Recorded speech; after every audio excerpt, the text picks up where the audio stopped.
I got a little bit of water on me, just a little. The girls wouldn't let that opportunity pass up to soak me, so had a little fun. When did you find out that you'd be coaching? Late last evening, Juddy called and kind of said, "Hey, you might be in charge tomorrow." And talked with him. Then we talked to the staff and we talked to the players, and we didn't know for sure or not, but thought that it could be a real possibility. And so, I found out last night. Did you have some "what would Jetty do" moments while you were? A little of that. I think the biggest thing I was worried about, honestly, was just the subbing of things, because that's something that's completely new, and that was probably my biggest concern going in, managing that.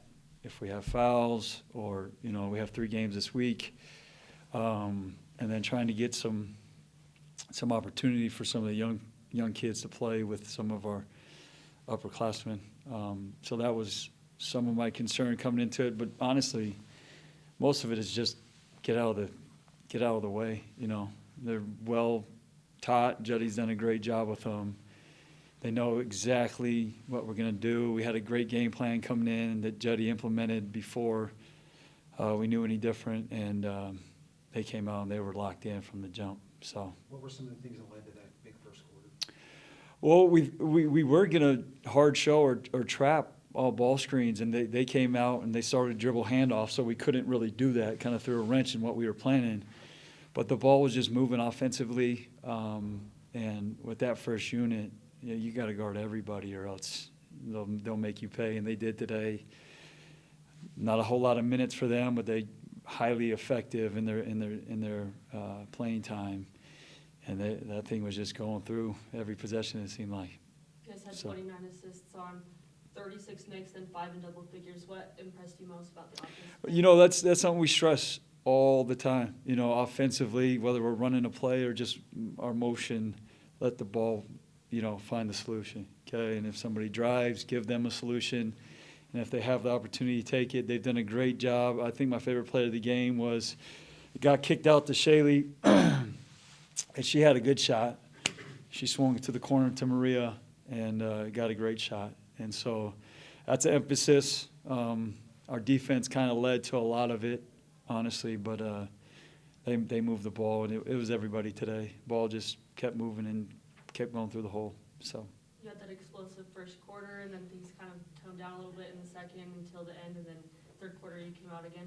What was the difference between the first and the third to the second quarter? What did you see? I mean, it's kind of a natural tendency. You get up big, and the ball starts going through the hole, and then you get bored with just making the easy, simple play.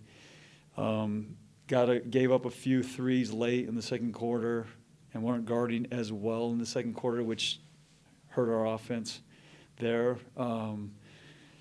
But I'm happy. Like they shared it, they guarded, and it was everybody today. So, Coach, is this experience as a interim head coach, is this something that you would want eventually in the future, being a head coach one day in your coaching profession? Sure, no question. I don't know why you would be in the business and not want to be a head coach one day and take over a program and kind of do things how you want. I mean, granted, Juddy's done a great job, and we have great players, and it's more about just letting them be who they are and not changing a whole lot coming into today. It was fun, though. No question about it. It was fun thinking about it all night, all morning, and, just seeing the girls' faces as, you take the head of the locker room, before the game, and they're all just looking at you like, are you going to say something, But it was fun. But, the game plan was already in there. We know how we're going to play. And so it was just more of a just needed to happen. So. You've been around some high-powered offenses in your time in basketball. This group with the top-end talent, where does this stack up, just the sheer firepower this team has? Yeah, we've seen it a couple of times recently with how fast they can fill it up. We got some turnovers earlier that led to easy baskets. And when the ball's moving like that and we're guarding, it'll be interesting to see, when the ball's not going in as efficiently as it did today or against Fresno or Arizona State, or I guess Fresno, not Arizona State. how that affects our defense. Judd's been talking about that all summer. Hey, when the ball's not going in, can't let our defensive slip. And, I mean, it's firepower for sure. Even Rose came in, got 8 quick points, in her minute, so it was good. You guys are flying to the airport here right after. Is Juddy going to be on the plane with you guys? I think that's still up in the air. They're taking extra precaution. They're waiting for a few, just taking extra precaution. So going into the weekend where. Yeah, we play Thursday. I don't think he'll be traveling with us today. I think that's almost certain, but there's a possibility he joins us early tomorrow out there. So. You guys are undefeated on the season, but more importantly, you're undefeated at home. How big of a stress, or how often do you guys preach to defend home court? That's something Judd talked about all last season, and he's stressed a few times already this season that we don't lose at home. We were successful on it last year. Had 5 solid opponents that came in here, and we were able to fulfill that. It's a big deal. I feel like our crowds have been engaged, and the kids' game, and then we had a big rock crowd, and actually a good rock crowd today, to where it just feels like a good college environment basketball-wise. So I think as we continue to play well and put a good product out on the floor, I think that will continue to increase, which will only help that home court advantage. What type of opportunity awaits this weekend? I mean, 3 of the 4 teams out in St. Pete are going to be undefeated, including you guys. Yeah. What No, type of national stage is this? Yeah, huge opportunity. I mean, Florida State's top 20, West Virginia, I believe, is top 20, and Purdue's a great team. Just beat Marshall, I believe, last night.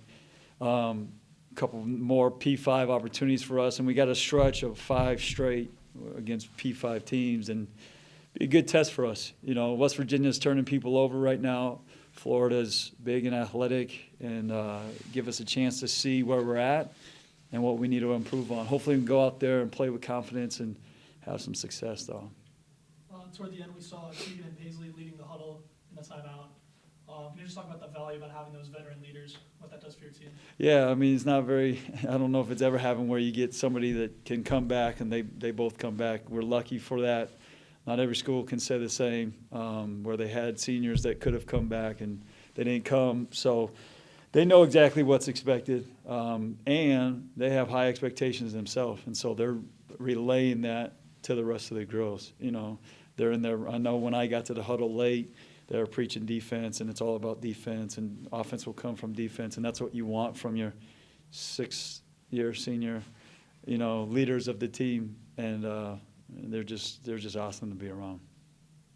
With experienced as your team is, you guys also have a solid young core who got good minutes today. What did you like from their second half?